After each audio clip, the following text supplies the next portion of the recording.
नमस्कार, कैसे हैं आप लोग। आई होप कि काफ़ी अच्छे होंगे।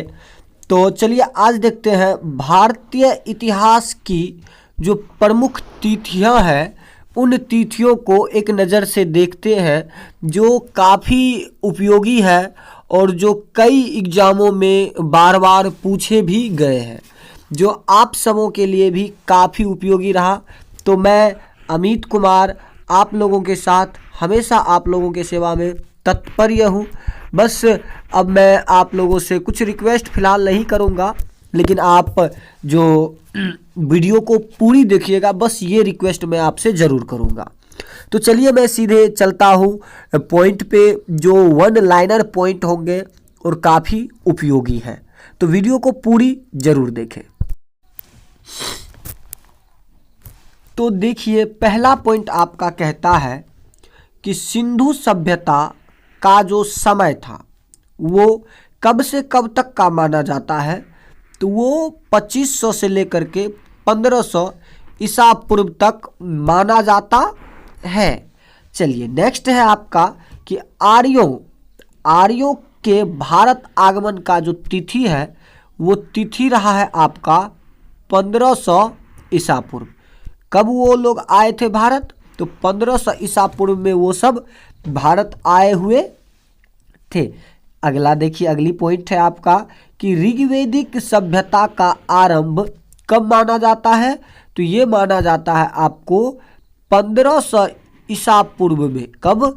1500 ईसा पूर्व में ऋग्वैदिक सभ्यता का आरंभ माना जाता है 1500 ईसा पूर्व में। जबकि आपको मैं बता सकता हूँ, मैं आपको बता दूँ कि वैदिक सभ्यता जो है, वैदिक सभ्यता को दो भागों में बांटा गया है।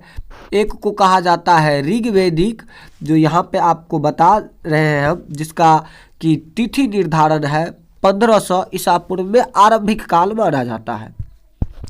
जबकि आपको दो भाग में, पहला भाग ऋग्वैदिक हो गया और दूसरा भाग है उत्तर वैदिक, जो 1000 ईसा पूर्व से शुरू होता है। जो कब से शुरू होता है?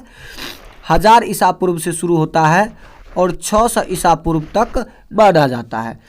तो साधारण शब्द में अगर बोले तो 1500 से लेकर के 1000 ईसा पूर्व तक ऋग्वैदिक सभ्यता चला, और जबकि दूसरी बात बोले तो 1000 ईसा पूर्व से लेकर के 600 ईसा पूर्व तक उत्तर वैदिक सभ्यता चला। कौन सा सभ्यता? तो ये चला था आपका उत्तर वैदिक सभ्यता, जिसको दो भागों में बांटा गया। और ये दोनों भाग किसके थे? तो ये दोनों भाग वैदिक सभ्यता के थे। किसके थे? वैदिक सभ्यता के थे। तो चलिए मैं इसे बीट दूँ, आप समझ चुके होंगे आई होप। चलिए बिल्कुल अच्छी तरह से आगे का पॉइंट देखिए क्या कह रहा है। आगे कह रहा है कि लुम्बिनी में महात्मा बुद्ध का जो जन्म हुआ था वो 567 ईसा पूर्व में हुआ था। कब हुआ था? 567 ईसा पूर्व में हुआ था। जबकि आपको आगे का पॉइंट से मैं वाकिफ कराता हूँ। कहता हर्यक वंश के जो संस्थापक है, हर्यक वंश के संस्थापक बिंबिसार का मगध में शासन का आरंभ कब हुआ था? तो उसके शासन का आरंभ हुआ था 544 ईसा पूर्व में, ऐसा माना जाता है और है भी तिथि। तो नेक्स्ट पॉइंट देखते हैं। नेक्स्ट पॉइंट आपका कि महावीर स्वामी का, सबसे पहले महावीर स्वामी का जन्म हुआ कहाँ था? इसका जन्म कुंडल ग्राम में हुआ था। और दूसरी बात कि इसका जन्म कब हुआ था? तो 540 ईसा पूर्व में हुआ था। कब हुआ था? 540 ईसा पूर्व में इसका जन्म हुआ था। तो आप बिल्कुल याद रखेंगे 540 ईसा पूर्व में वर्धमान महावीर का जन्म हुआ था, जिन्होंने किस धर्म का प्रवर्तन किए? तो वर्धमान महावीर आप याद रखेंगे जैन धर्म के प्रवर्तक माने जाते हैं। जैन धर्म के प्रवर्तक माने जाते हैं।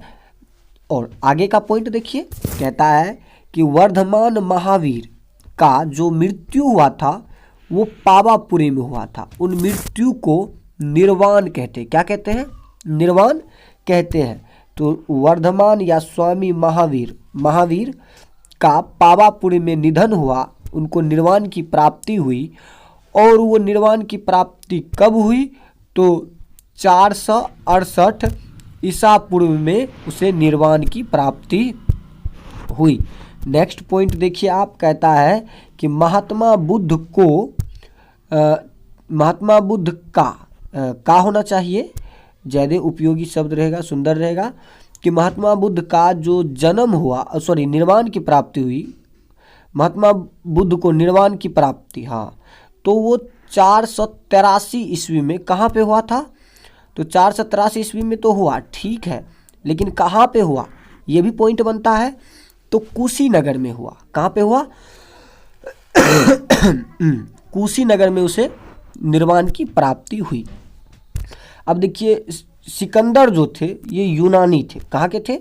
यूनानी के सिकंदर, अर्थात यूनान के सिकंदर ने भारत पर आक्रमण किया था। भारत पर आक्रमण किया, और कब किया उन्होंने?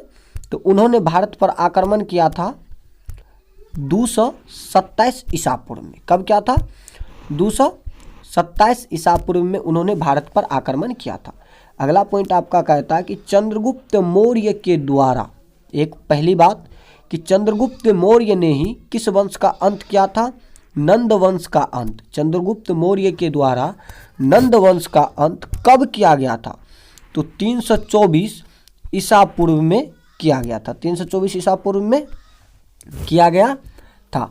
आप नोटिस करेंगे जो भी रेड, ये ब्लू लाइन के अलावा अदर रंग से मार्क कर रहा हूँ, वो काफ़ी इम्पोर्टेंट पॉइंट बनता है। तो चलिए आगे की बात कर रहे हैं। कहता कि सेल्यूकस ने 305 में भारत पर क्या किया था? आक्रमण किया था। 305 में उन्होंने भारत पर आक्रमण किया था। और देखिए, सेल्यूकस के ही जो राजदूत थे, वो मेगास्थनीज, वो भी भारत आया था। कब? 305 ईस्वी में ही भारत आया हुआ था। 305 ईस्वी में ही आया था। तो 305 ईस्वी में मेगास्थनीज भारत आए थे। आपको पता होना चाहिए कि ये जो सेल्यूकस इन्होंने जब आक्रमण किया था तो ये चंद्रगुप्त मौर्य से हार गए थे। और हारने के बाद इन्होंने क्या किया था कि चंद्रगुप्त मौर्य और सेल्यूकस निकेटर के बीच में एक समझौता हुआ, जिसमें कि चंद्रगुप्त मौर्य ने 500 हाथी और सेल्यूकस निकेटर की बेटी चेलना, क्या नाम था? चेलना से विवाह कर उसे क्या किया था? छोड़ दिया था। उसको अफगानिस्तान, बलूचिस्तान और कुछ एरिया दे करके उसे छोड़ दिया गया था। एक समझौता हो गया था। तो अफगानिस्तान, बलूचिस्तान, ये सारे एरिया उसी को दे दिया गया था। जबकि उसकी बेटी जो चेलना थी, चेलना से क्या हुआ कि चंद्रगुप्त मौर्य का विवाह कर दिया गया। और चेलना के साथ में ये मेगास्थनीज भी आए हुए थे। ठीक, 305 ईस्वी में ही आए हुए थे। तो चलिए आगे का पॉइंट क्या कहता है कि 300 ईसा पूर्व में कौटिल्य ने अर्थशास्त्र की रचना किया था। तो कब किया था? तो 305 ईसा पूर्व में कौटिल्य ने अर्थशास्त्र की रचना किया था। जबकि आगे का पॉइंट देखिए, आगे का पॉइंट आपका बता रहा है कि अशोक ने 273 ईसा पूर्व में, अशोक ने 273 ईसा पूर्व में मगध का शासक बना। तो मगध का शासक प्रियदर्शी अशोक, जिसे सम्राट अशोक, महान अशोक के नाम से जानते हैं, कब शासक बने? तो 273 ईसा पूर्व में उन्होंने शासक बना। बिल्कुल सही। चलिए आगे की पॉइंट देखें। तो आगे की पॉइंट कहता है आपका कि तृतीय बौद्ध संगीति कब हुई? तो तृतीय बौद्ध संगीति 250 ईसा पूर्व में संपन्न हुआ था। तृतीय बौद्ध संगीति 250 ईसा पूर्व में हुआ था। चलिए जबकि आगे का पॉइंट देखें हम, तो कहता है कि विक्रम संवत का आरंभ कब हुआ था? 78 ईसा पूर्व में हुआ था। 78 ईसा पूर्व में। देखिए काफ़ी उपयोगी है। और शक संवत के बारे में तो ये काफ़ी पॉपुलर क्वेश्चन है, दूसरी बात कह रहा है कि शक संवत का आरंभ 78 ईस्वी में हुआ था। यहाँ पे 58 ईस्वी याद रखें, 58 ईस्वी है, 58 ईसा पूर्व में, 58 ईसा पूर्व में आरंभ हुआ था। और शक संवत का आरंभ 78 ईस्वी में हुआ था, ईस्वी सन में हुआ था। किस में हुआ था? ईस्वी सन में हुआ था। तो नेक्स्ट क्वेश्चन देखिए, नेक्स्ट क्या कह रहा है आपका? हाँ, तो गुप्त संवत की स्थापना 1 पॉइंट। दूसरी बात, चंद्रगुप्त प्रथम शासक और गुप्त का मतलब गुप्त वंश का आरंभ, ये जो हुआ, ये कार्य जो हुए, तो ये तीनों कार्य 319 ईसा पूर्व से 319 नहीं, ईसा पूर्व नो, यहाँ पे ईस्वी सन होना चाहिए, 319 ईस्वी सन से 320 ईस्वी सन में हुआ था। 319 से 320 ईस्वी सन में क्या हुआ कि गुप्त संवत की स्थापना हुई थी, चंद्रगुप्त प्रथम शासक बने थे और गुप्त वंश का भी आरंभ हुआ था। चलिए नेक्स्ट क्वेश्चन देखें। नेक्स्ट पॉइंट क्या कहता है कि गुप्त सम्राट, जिसका नाम क्या है कि समुद्रगुप्त का शासन आरंभ हुआ। तो समुद्रगुप्त का शासन आरंभ हुआ था 335 ईस्वी में। कब हुआ था? 335 ईस्वी में। जबकि भारत आने वाले एक विदेशी यात्री जिसका नाम फहयान है, वो कब आए थे भारत? तो वो 405 ईस्वी में भारत आए हुए थे। अब देखिए, मोहम्मद पैगंबर जिन्होंने इस्लाम धर्म के प्रवर्तक हैं, जो इस्लाम धर्म के प्रवर्तक हैं मोहम्मद पैगंबर, और का जन्म 570 ईस्वी में हुआ था। का जन्म कब हुआ? 570 ईस्वी में हुआ था। और आपको पता होना चाहिए कि ये जो हिजरी संवत है, ये इस्लाम धर्म से संबंधित है, इस्लाम धर्म से संबंधित है। ये मोहम्मद पैगंबर जब मक्का से मदीना गए थे, तो मदीना में जाकर के इन्होंने हिजरी संवत का आरंभ किए थे 622 ईस्वी में। कब? 622 ईस्वी में हिजरी संवत का आरंभ किए थे। चलिए नेक्स्ट देखते हैं। कहता है कि महमूद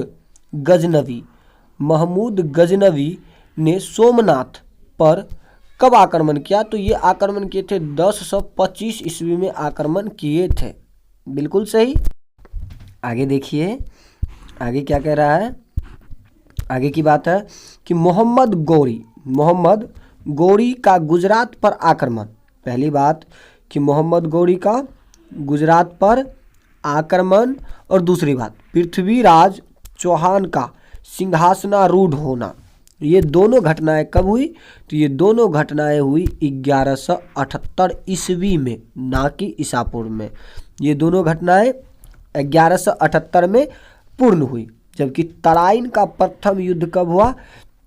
तो तराइन का प्रथम युद्ध हुआ था 1191 में हुआ था। 1191 में तराइन का प्रथम युद्ध हुआ था, और तराइन का दूसरा युद्ध हुआ था 1192 में। 1192 में हुआ था। ये भी बात मैंने नोट किया हूँ, मैं आप लोगों को बताने के लिए इसमें जोड़ा हूँ कि तराइन का द्वितीय युद्ध 1192 में हुआ था। अब बात आ गई दिल्ली सल्तनत से कुछ है, तो कहता है कि कुतुबुद्दीन ऐबक के बारे में आप अगर और भी कुछ जानना चाहेंगे तो वीडियो अपलोडेड है, और उसका लिंक मैं डिस्क्रिप्शन में दे दूंगा। और रही बात तो प्ले लिस्ट में भी वीडियो आपको मिल जाएगा, आप वहां से जाकर के ज़रूर देखें। हमें बहुत अच्छा लगेगा अगर आप देखेंगे और कमेंट करेंगे। तो देखिए, कुतुबुद्दीन ऐबक ने 1206 ईस्वी में दिल्ली सल्तनत की स्थापना किया था। तो यहाँ से 2 क्वेश्चन बनता है। दिल्ली सल्तनत की जो संस्थापक माने जाते हैं वो कुतुबुद्दीन ऐबक ही थे। और उन्होंने कब किया? तो उन्होंने किया था 1206 ईस्वी में। जबकि आप देखिए, दूसरे शासक थे दिल्ली सल्तनत के इल्तुतमिश। देखिए, संस्थापक काफ़ी टाइम तक शासन नहीं कर पाए, और ये उसके बाद इल्तुतमिश का शासन आया, और इल्तुतमिश ने 1211 ईस्वी से लेकर के 1236 ईस्वी तक दिल्ली सल्तनत के शासक बने रहे। हाँ बिल्कुल। अब उसके बाद आगे का पॉइंट देखिए। कहता कि चंगेज खान ने भारत पर आक्रमण किया। तो चंगेज खान ने कब किया? 1220 से 1221 में उन्होंने क्या किया? भारत पर आक्रमण किया था। तो आप अगर बात करें राजिया सुल्तान की, तो इसे एक असफल शासिका के तौर पे हम मानते हैं, लेकिन काफ़ी हद तक ये सफल भी रही थी और कुछ इतिहासकार इसे सफल शासिका भी मानते हैं। देखिए, ने कब गद्दी पर बैठी? तो ये इन्होंने गद्दी पर बैठी 1236 ईस्वी में। 1236 ईस्वी में। आप देखिए 1236 मतलब इल्तुतमिश तो खुद 36 तक शासन किए। इल्तुतमिश के बाद दिल्ली सल्तनत के गद्दी पर विराजमान हुई थी, तो वो हुई थी राजिया सुल्तान। तो उन्होंने 1236 में दिल्ली सल्तनत की गद्दी पर विराजमान हुई थी। चलिए आगे बढ़ते हैं और कहता है कि बलबन का शासनकाल क्या है? तो बलबन का जो शासनकाल है वो आपका हो जाता है 1333 से 1334 तक। 1333 से 1334 तक रहा। जबकि मार्को पोलो जो है, जिसे यात्रियों का सरताज भी कहा जाता है, और ये क्वेश्चन कई बार पूछा जा चुका है। तो यात्रियों का सरताज किसे कहा जाता है? मार्को पोलो को।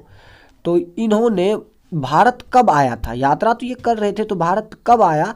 तो ये भारत आए थे 1288 ईस्वी में भारत आए हुए थे। कौन? मार्को पोलो, एक चीनी यात्री थे। चलिए नेक्स्ट आगे देखें।